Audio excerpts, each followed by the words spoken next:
Tahukah anda, ketiadaan mata wang rasmi di Palestin menyebabkan negara barakah itu bergantung kepada mata wang Israel iaitu shekel. Berbeza dengan negara-negara lain yang turut tidak mempunyai mata wang sendiri seperti Scotland, Timor Leste dan Zimbabwe, Palestin terpaksa meneruskan kelangsungan ekonominya menggunakan mata wang shekel, dinar Jordan dan dolar Amerika Syarikat. Selepas ketumbangan pemerintahan Khalifah Utsmaniyah di Palestin pada era Perang Dunia Pertama. Sebagaimana sebuah negara berdepan dengan perubahan satu pemerintahan ke satu pemerintahan yang baru, begitu juga mata wang Palestin yang tidak terlepas dengan revolusi. Nur Masala menerusi bukunya Palestine A 4,000 Year History ada menjelaskan kepentingan mata wang di sebuah negara bukan sahaja untuk membangunkan ekonomi, tetapi ia juga menjadi indikator autonomi sesebuah negara terhadap ekonominya. Mata wang Palestin telah dikenal pasti seawal era shilling perak pada zaman Helenistik, sekitar lewat 600 sebelum Masihi di beberapa kawasan di negara itu seperti Gaza, Ascalon, Jaffa dan Ashdod. Apabila Alexander the Great menawan Palestin pada 332 sebelum Masihi, penggunaan shilling perak semakin meluas pada 538 sehingga 332 sebelum Masihi dalam aktiviti perdagangan antarabangsa di beberapa kawasan sekitar Palestin sehingga dinamakan sebagai shilling Philisto-Arabian. Kewujudan shilling tersebut di dalam kitaran ekonomi boleh dikatakan sangat lama sehingga tamatnya kuasa Persia.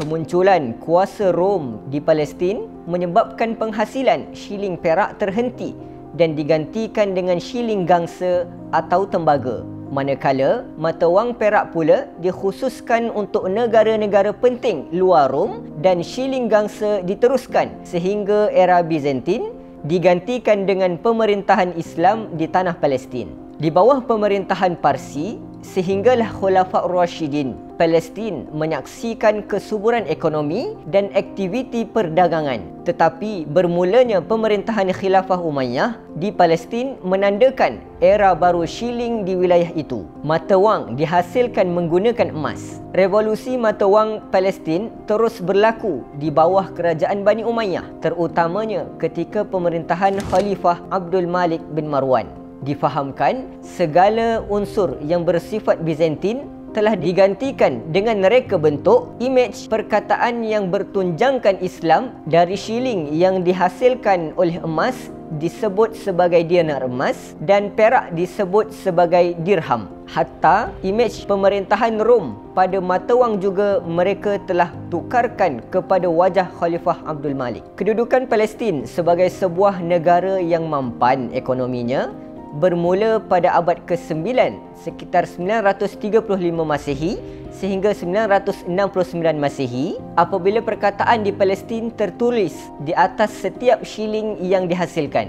Apabila Timur Tengah diterajui Empire Utsmaniyah, mata wang yang digunakan di Palestin adalah lira. Hal sama juga berlaku di negara Timur Tengah yang lain seperti Mesir dan Turki. Tetapi apabila British datang menguasai Palestin seawal 1917, selepas ketumbangan Empire Utsmaniyah, bermula pula era pound di Timur Tengah. Di bawah mandat British, Palestin pada awalnya menggunakan pound Mesir sebelum digantikan dengan pound Palestin pada 1927 sehingga 14 Mei 1948. Jika dilihat pada wang kertas pound Palestin yang dikeluarkan, misalnya wang kertas 1 pound Palestin, kalian boleh lihat nilainya ditulis dalam 3 bahasa, iaitu bahasa Inggeris, bahasa Arab dan bahasa Ibrani. Dikatakan nilai pound di Timur Tengah pada ketika itu menyamai nilai pound sterling di United Kingdom.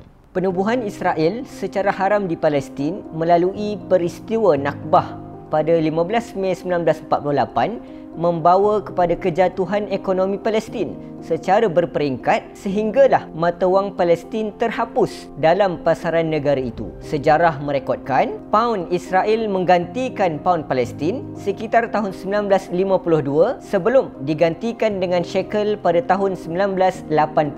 Pada hari ini, jika anda berurusan di Palestin, sudah tentu anda tidak lagi menemukan pound Palestin kerana penduduk di dalam wilayah terjajah itu menggunakan mata wang shekel, dinar Jordan, euro atau dolar Amerika Syarikat untuk meneruskan kelangsungan hidup dan ekonomi negara mereka. Persoalannya, bagaimana? Setakat 2019, direkodkan sebanyak 25 bilion shekel berada dalam kitaran ekonomi Palestin. Jumlah shekel yang boleh dikatakan jumlahnya mendahului mata wang lain adalah usaha Israel untuk memperkenalkan shekel sebagai satu-satunya mata wang yang sah di Gaza dan Tebing Barat. Apabila Israel sudah mula bergantung kepada pembayaran digital, Palestin menerima lambakan shekel tunai kerana ribuan penduduk Palestin yang bekerja di wilayah haram Israel menerima gaji mereka secara tunai dan Bank Israel BOI pula enggan menerima tunai. Alasan mereka, wang tunai akan menggalakkan jenayah pengubahan wang haram dan pembiayaan keganasan di Israel. Peranan bank pusat yang dikenal sebagai Palestine Monetary Authority PMA pula lumpuh sejak perjanjian Oslo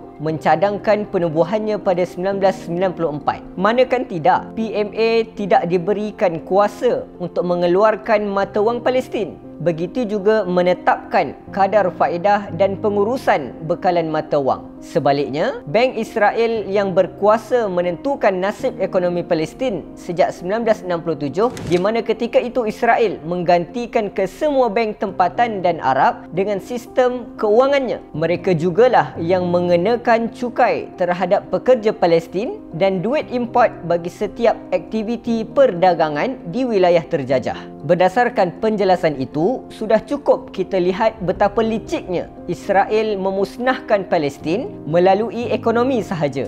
Bukti lain, sepanjang Taufan Al-Aqsa yang meletus pada 7 Oktober 2023, sudah berapa kali Israel menyekat pemindahan cukai pendapatan kepada Palestinian Authority PA agar tidak disalurkan kepada Gaza. Sedangkan melalui cukai itulah PA manfaatkan untuk membayar kos perubatan dan program bantuan di Gaza. Justru dalam kita melihat wang sebagai satu not kertas atau shilling yang memiliki kuasa untuk membeli, sebenarnya wang juga merupakan simbol kebangsaan yang mengangkat pemerintahan semasa sesebuah negara, sekaligus mengetengahkan identiti, naratif, sosial dan psikologi negara. Lagi-lagi apabila pelancong asing berurusan di sesebuah negara. Lihat sajalah yang di Pertuan Agong Pertama Malaysia, Tuanku Abdul Rahman dan sekuntum bunga raya pada wang kertas kita. Tidak kira RM1 atau RM50. Sebaliknya pula, ada pelbagai imej yang menjadi simbol Malaysia seperti RM1 ada gambar wow, RM50 ada gambar ikonik yang terakam pada 31